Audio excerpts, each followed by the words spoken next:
कल्पना कीजिए आधी रात है, थर्मामीटर पर 101 डिग्री, दिल की धड़कन एकदम तेज। पहला ख्याल क्या आता है? तुरंत गोली दो, तापमान गिराओ। ये एक रिफ्लेक्स एक्शन जैसा बन गया है ना।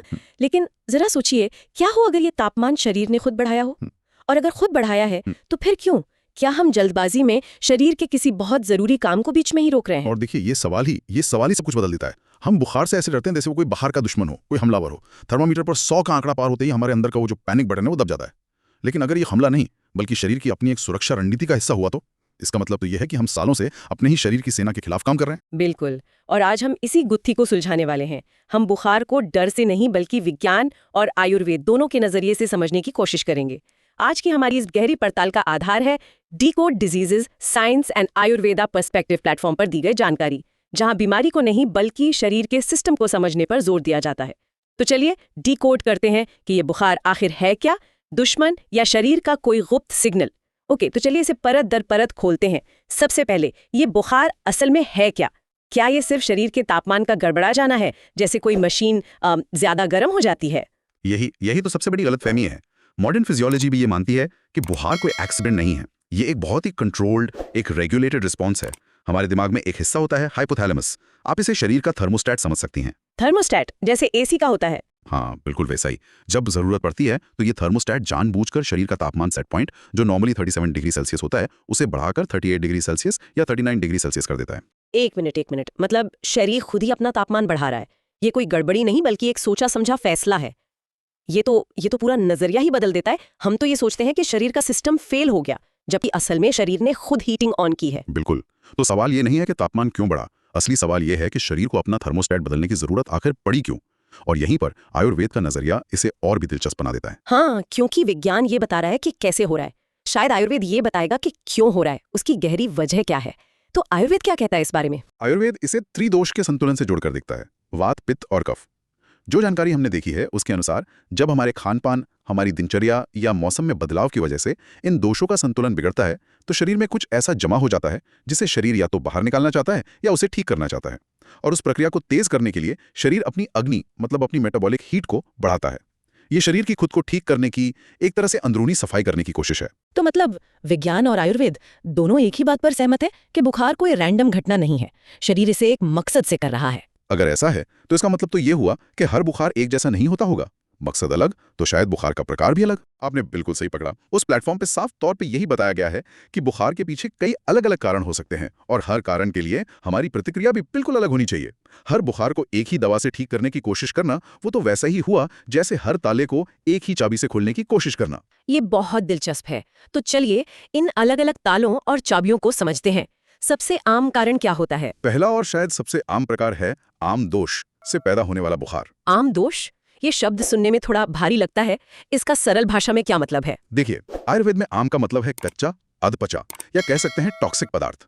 जब हम अपनी पाचन क्षमता से ज्यादा भारी भोजन करते हैं या गलत फूड कॉम्बिनेशन खाते हैं या अपने शरीर की प्रकृति के विरुद्ध कुछ खाते हैं तो हमारी पाचन अग्नि, जिसे जठर अग्नि भी कहते हैं, वो कमजोर पड़ जाती है। वो उस भोजन को पूरी तरह पचा नहीं पाती। तो वो अधपचा खाना पेट में पड़ा रहता है। हाँ, और वो वहां पड़ा पड़ा सड़ने लगता है। यही अधपचा चिपचिपा जहरीला पदार्थ आम कहलाता है और ये शरीर के चैनलों में ब्लॉकेज पैदा करने लगता है। अब शरीर के लिए ये एक इमरजेंसी सिचुएशन है, उसे जहर को साफ करना है। और इस सफाई के लिए वो क्या करता है? यहीं पर बुखार की एंट्री होती है। बिल्कुल। इसी आम को पचाने और अपनी जठर अग्नि को फिर से मजबूत करने के लिए शरीर एक बहुत ही स्मार्ट रणनीति अपनाता है। वो बाकी अंगों जैसे हाथ, पैर और दिमाग से ऊर्जा खींचकर सारी की सारी शक्ति पेट की ओर भेज देता है। इसको समझाने के लिए एक बहुत अच्छा उदाहरण दिया गया है। जैसे घर में वोल्टेज कम होने पर हम क्या करते हैं? गैर जरूरी लाइटें, पंखे, टीवी बंद कर लेते हैं ताकि मेन काम जैसे पानी की मोटर वो चल सके। अरे वाह, ये तो कमाल का उदाहरण है। तो शरीर भी बाकी सब काम बंद करके पूरी पावर डाइजेस्टिव सिस्टम को दे देता है। और इस प्रक्रिया में तापमान क्यों बढ़ता है? क्योंकि आम को पचाने के लिए, उसे पकाने के लिए गर्मी यानी अग्नि की जरूरत होती है। शरीर अपनी अंदरूनी भट्टी को तेज कर देता है ताकि वो उस कच्चे माल को जला सके। इसी बढ़ी हुई गर्मी को हम थर्मामीटर पर देखते हैं और उसे बुखार का नाम दे देते हैं, जबकि असली कहानी तो पेट में चल रही होती है। हम तो सिर्फ बाहर का धुआं देख रहे होते हैं। इसका मतलब असली आग तो पेट में लगी है और हम माथे पर ठंडी पट्टियां रख रहे हैं। यहाँ मेरे दिमाग में एक बहुत बड़ा सवाल आ रहा है। अगर कारण पेट में था और हमने सिर्फ तापमान गिराने वाली गोली खा ली, तो क्या हमने उस अंदरूनी भट्टी को बुझा दिया? क्या हमने सिग्नल बंद कर दिया, मूल समस्या को वहीं छोड़कर? यही वो पॉइंट है जो इस पूरी चर्चा का केंद्र है। ये एक टिक टिक करते टाइम बम को अनदेखा करने जैसा है। लेकिन इस बम के असर को पूरी तरह समझने के लिए हमें ये देखना होगा कि ये बुखार दूसरे प्रकार के बुखार से कितना अलग है। ठीक है, तो दूसरे प्रकार कौन से हैं? मुझे लगता है अब बात आएगी थकान और तनाव की। बिल्कुल।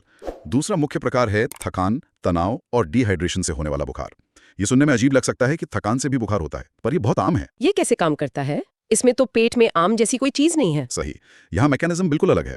जब हम लंबी यात्रा करते हैं, हमारी नींद कई दिनों तक पूरी नहीं होती या हम बहुत ज्यादा मानसिक तनाव या चिंता में रहते हैं, तो शरीर में वात और पित्त दोष बढ़ जाते हैं। आसान भाषा में कहें तो शरीर में रूखापन और गर्मी बढ़ जाती है। इस जानकारी में बताया गया है कि इस स्थिति में हमारी रक्त वाहिकाएं यानी आर्टरीज और वेन्स वो तनाव के कारण सिकुड़ जाती हैं। और उन सिकड़ी हुई नसों से खून को निकलने में ज्यादा मेहनत लगती होगी। बिल्कुल। सोचिए, एक चौड़े पाइप से पानी आराम से बहता है, लेकिन अगर आप पाइप को दबाकर संकरा कर दें तो पानी बहुत ज्यादा प्रेशर और घर्षण फ्रिक्शन के साथ निकलता है। ठीक वैसे ही जब खून को संकरे रास्ते से गुजरना पड़ता है तो घर्षण से गर्मी पैदा होती है। ये बिल्कुल वैसा है जैसे हम सर्दियों में अपनी हथेलियों को रगड़कर गर्म करते हैं। इस बढ़ी हुई गर्मी से हमें हाथ, पैर और माथा गर्म महसूस होता है और हम इसे भी बुखार मान लेते हैं। ये तो कमाल है। मतलब यहाँ शरीर का सिग्नल बिल्कुल अलग है। यहाँ शरीर ये नहीं कह रहा कि मेरे अंदर कुछ जलाना है, बल्कि ये कह रहा है कि मैं थक गया हूँ, मेरे सिस्टम पर बहुत तनाव है, मुझे आराम और पोषण चाहिए। और हम क्या करते हैं? हम फिर से वही गोली ले लेते हैं जो शायद उस समय के लिए नसों को और फैलाकर राहत दे दे, लेकिन मूल कारण यानी थकान और तनाव वो तो वहीं का वहीं रहता है। समझ गई। अपच का बुखार, थकान का बुखार। अब आते हैं उस तीसरे प्रकार पर जिसके बारे में हम सबसे ज्यादा सोचते हैं, इन्फेक्शन वाला बुखार, जब कोई वायरस या बैक्टीरिया हमला करता है। जी हाँ। तीसरा प्रकार है संक्रमण से उत्पन्न बुखार, जब कोई बाहरी वायरस या बैक्टीरिया हमारे शरीर में प्रवेश करता है। अब यह शरीर का डिफेंस मैकेनिज्म एक्टिवेट होता है। जो जानकारी हमने देखी है उसके अनुसार ये बैक्टीरिया और वायरस खासकर अम्लीय यानी एसिडिक वातावरण में तेजी से पनपते हैं, अपनी संख्या बढ़ाते हैं। तो शरीर इस एसिडिक माहौल को बदलने की कोशिश करता होगा। एकदम सही। शरीर अपना तापमान यानी अपना अग्नि तत्व बढ़ाकर अपने आंतरिक वातावरण को क्षारीय मतलब एल्कलाइन बनाने की कोशिश करता है, क्योंकि ज्यादातर बैक्टीरिया और वायरस ज्यादा तापमान और एल्कलाइन माहौल में या तो जिंदा नहीं रह पाते या उनकी बढ़ने की रफ्तार बहुत धीमी हो जाती है। इसका कोई उदाहरण दे सकते हैं? जरूर। जैसे हम अनाज को या किसी खाने की चीज को धूप में सुखाते हैं, क्यों? ताकि उसकी नमी और उसमें पनपने वाले कीटाणु खत्म हो जाएं। ठीक वैसे ही शरीर बढ़े हुए तापमान की धूप से इन बैक्टीरिया के विकास को रोकता है, उनके लिए माहौल मुश्किल बना देता है। ये शरीर का एक बहुत शक्तिशाली हथियार है। तो यहाँ बुखार एक हथियार है, शरीर लड़ाई के मोड में है, और हम क्या करते हैं? हम गोली खाकर अपने ही शरीर के हथियार छीन लेते हैं। ये तो अपनी ही सेना को निहत्था करने जैसा हुआ। अब यहाँ वो सबसे बड़ा सवाल खड़ा होता है जो शायद हर सुनने वाले के मन में होगा, तो बुखार की गोली लेने में हर्जी क्या है? हम सालों से यही तो करते आ रहे हैं, कम से कम थोड़ी देर के लिए आराम तो मिलता है। और जो जानकारी हम देख रहे हैं वो इसी थोड़ी देर के आराम के पीछे छिपे बहुत बड़े खतरों के बारे में चेतावनी देती है, खासकर जब हम पहले वाले बुखार यानी आमतौर से हुए बुखार में ये गलती करते हैं। इसे समझाने के लिए कुकर का एक शानदार उदाहरण दिया गया है। कुकर का उदाहरण वो इस पहेली को कैसे सुलझाता है? सोचिए, कुकर में आपने कच्ची दाल और पानी डाला है। दाल पूरी तरह पकने पर ही कुकर सीटी बजाता है और अतिरिक्त भाप बाहर निकलती है ना?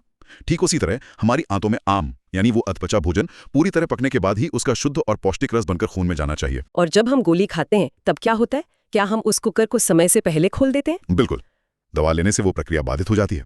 आंतों के जो दरवाजे उस आम को रोक कर रखे हुए थे वो समय से पहले खुल जाते हैं, और नतीजा ये होता है कि वो कच्चा अधपचा जहरीला रस वो आम बिना पके ही सीधे खून में चला जाता है। हमें लगता है कि बुखार उतर गया क्योंकि शरीर का तापमान नॉर्मल हो जाता है, लेकिन असली समस्या तो अब पेट से निकलकर पूरे ब्लड सर्कुलेशन में पहुंच चुकी है। बाप रे, मतलब हमने कचरे को डस्टबिन से उठाकर पूरे घर में फैला दिया। और जब ये कच्चा चिपचिपा रस खून में घूमता है तो क्या होता है? ये भविष्य की बीमारियों का कारण कैसे बनता है? देखिए, ये कच्चा रस खून को गाढ़ा और चिपचिपा बना देता है।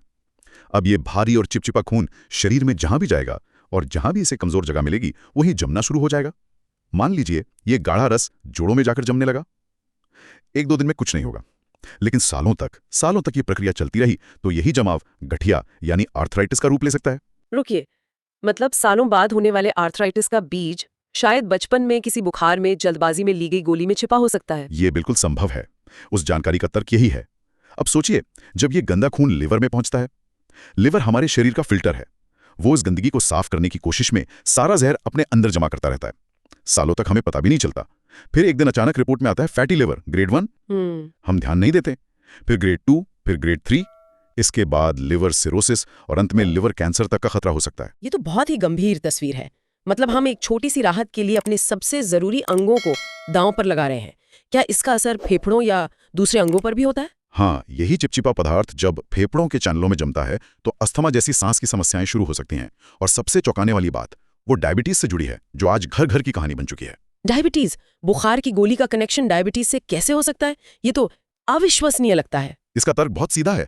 हमारी कोशिकाओं यानी सेल्स को ऊर्जा के लिए शुगर चाहिए, और इंसुलिन वो चाबी है जो सेल का दरवाजा खोलकर शुगर को अंदर भेजती है। अब सोचिए, अगर सेल के दरवाजे पर ही ये चिपचिपा आम आकर जम जाए, एक परत बना ले, तो क्या होगा? तो इंसुलिन रूपी चाबी ताले में लगेगी ही नहीं, दरवाजा नहीं खुलेगा। और शुगर सेल के अंदर जाने के बजाय खून में ही घूमती रहेगी। खून में शुगर का स्तर बढ़ने लगेगा। सालों तक ऐसा चलने पर पहले प्री डायबिटीज और फिर फुल फ्लेज्ड डायबिटीज हो जाती है। और हम सोचते रहते हैं कि शायद पैनक्रियाज इंसुलिन कम बना रहा है, जबकि असली जड़ शायद ये हो सकती है कि इंसुलिन तो है, पर वो अपना काम नहीं कर पा रहा क्योंकि सेल्स के रिसेप्टर्स ब्लॉक हो चुके हैं। ये सुनकर तो सच में दिमाग हिल गया है। इसका मतलब है कि हम अनजाने में शरीर की सफाई प्रक्रिया में बाधा डालकर भविष्य की लाइलाज बीमारियों को न्योता दे रहे हैं। तो फिर सही तरीका क्या है? अगर हर बार दवा नहीं लेनी तो क्या करना चाहिए, ये जानना बहुत जरूरी है। समाधान बहुत सरल है, लेकिन वो वन साइज फिट्स ऑल नहीं है। वो पूरी तरह कारण पर निर्भर करता है। पहला नियम है कारण पहचाने, फिर निर्णय लें। ठीक है, तो एक एक करके चलते हैं। अगर किसी को अपच यानी आमदोष का बुखार है तो गेम प्लान क्या होना चाहिए? अगर बुखार 100-101 डिग्री फ़ारेनहाइट से कम है तो घबराने की बिल्कुल जरूरत नहीं है। शरीर को अपना काम करने दें। सबसे अच्छी रणनीति है उपवास, मतलब कुछ ना खाएं, ताकि पाचन तंत्र पर और बोझ ना पड़े और वो अपनी पूरी शक्ति आम को पचाने में लगा सके। अगर भूख बर्दाश्त ना हो तो बिल्कुल हल्का भोजन, जैसे मूंग दाल का पानी या चावल का माल ले सकते हैं। और कुछ पीने के लिए? गर्म पानी सबसे अच्छी दवा है। उसमें सौंठ यानी सूखी अदरक का पाउडर डालकर घूंट घूंट करके पिएं। सौंठ पाचन अग्नि को बढ़ाती है। और सबसे जरूरी, पूरा आराम करें। शरीर को अपनी ऊर्जा लड़ने में लगाने दें, काम करने में नहीं। मतलब रणनीति है, अग्नि को ईंधन दो और लकड़ी मत डालो। ये बिल्कुल साफ है। अब आते हैं दूसरे केस पर। अगर बुखार, थकान, यात्रा या तनाव से हुआ है तो मुझे लगता है यहाँ उपवास करना बहुत बड़ी गलती होगी। बिल्कुल, यही समझना सबसे जरूरी है। उस स्थिति में शरीर पहले से ही ऊर्जा की कमी से जूझ रहा है। उसे पोषण और आराम की जरूरत है। यहाँ उपवास करने से वात और बढ़ जाएगा और हालत और खराब हो सकती है। यहाँ आराम ही सबसे जरूरी दवा है। अपनी प्रकृति के अनुसार गर्म दूध में थोड़ा घी या कुछ बादाम पीसकर डालकर पिएं। तिल के तेल से पूरे शरीर की हल्की मालिश करने से नसों को आराम मिलता है और गर्मी शांत होती है। तो एक में उपवास, दूसरे में पोषण, जमीन आसमान का फर्क है। अब सबसे मुश्किल स्थिति यानी संक्रमण वाले बुखार में क्या करना चाहिए? यहाँ तो मामला गंभीर हो सकता है। और इस मामले में वो जानकारी बहुत स्पष्ट और जिम्मेदार सलाह देती है। ऐसी स्थिति में इंटरनेट या सुनी सुनाई बातों पर भरोसा करके खुद का इलाज करना खतरनाक हो सकता है। किसी अनुभवी चिकित्सक या आयुर्वेदाचार्य से संपर्क करना ही सबसे सुरक्षित और सही रास्ता है। उसमें नीम, गिलोय, चिरायता जैसी जड़ी बूटियों का जिक्र है जो संक्रमण से लड़ने में मदद करती हैं, लेकिन साथ में ये चेतावनी भी है कि इन्हें किसी विशेषज्ञ की देखरेख में ही लेना चाहिए। क्यों? क्योंकि इनकी मात्रा, इन्हें लेने का तरीका और ये किसके साथ लेनी है, ये सब व्यक्ति की उम्र, शरीर की प्रकृति और संक्रमण की गंभीरता पर निर्भर करता है। गलत तरीके से लेने पर यह फायदा करने की बजाय नुकसान भी कर सकती हैं। इसलिए इन्फेक्शन में एक्सपर्ट की राय ही अंतिम होनी चाहिए। तो आज की इस पूरी चर्चा का सार यह है कि बुखार शायद हमारा दुश्मन नहीं, बल्कि शरीर का एक वफादार दोस्त है जो हमें एक जरूरी संदेश देने आया है। थर्मोमीटर की रीडिंग से डरने की बजाय उसके पीछे के संदेश को समझना ज्यादा बुद्धिमानी है। बिल्कुल, शरीर के सिस्टम को समझना लक्षणों को सिर्फ दबाने से कहीं बेहतर है। जैसा कि उस प्लेटफॉर्म पर कहा गया, ज्ञान डर से बड़ा है। जब आप जानते हैं कि अंदर क्या चल रहा है तो आप डरते नहीं, आप सही कदम उठाते हैं। तो आखिर में यही कहा जा सकता है कि हमारे शरीर की अपनी एक गहरी समझ, एक इंटेलिजेंस है। हमें उसका सम्मान करना सीखना होगा। जल्दबाजी में उसके काम में बाधा डालने से हम अनजाने में भविष्य की गंभीर बीमारियों का दरवाजा खोल सकते हैं। सही कहा, ज्ञान ही आरोग्यता है। ज्ञान इज इक्वल टू आरोग्यता। जब हम शरीर की भाषा को समझने लगते हैं तो हम उससे लड़ते नहीं बल्कि उसका सहयोग करते हैं। और शायद यही स्वस्थ रहने का सबसे बड़ा रहस्य है। आज की इस चर्चा ने यकीनन सोचने पर मजबूर किया है। अगर इस तरह से लक्षणों के पीछे छिपे सिस्टम को समझना आपको भी दिलचस्प लगा और आप साइंस और आयुर्वेद के इस मिले जुले दृष्टिकोण से स्वास्थ्य को डीकोड करना चाहते हैं तो decode diseases science and Ayurveda perspective platform पर जाकर खांसी, जुकाम, अस्थमा और शुगर जैसी दूसरी समस्याओं पर भी उनकी गहरी पड़ताल देख सकते हैं। और अब जाने से पहले श्रोताओं के लिए एक विचार छोड़ जाते हैं। जरूर। आज हमने बुखार के बारे में एक बहुत ही आम और गहरी धारणा पर सवाल उठाया। जरा सोचिए, स्वास्थ्य से जुड़ी ऐसी और कौन सी मान्यताएं हैं जिन्हें हम बिना सोचे समझे सालों से मानते आ रहे हैं? शायद अपने शरीर के संकेतों को समझना और उनका सम्मान करना ही दवा मुक्त और स्वस्थ जीवन की ओर पहला और सबसे जरूरी कदम है।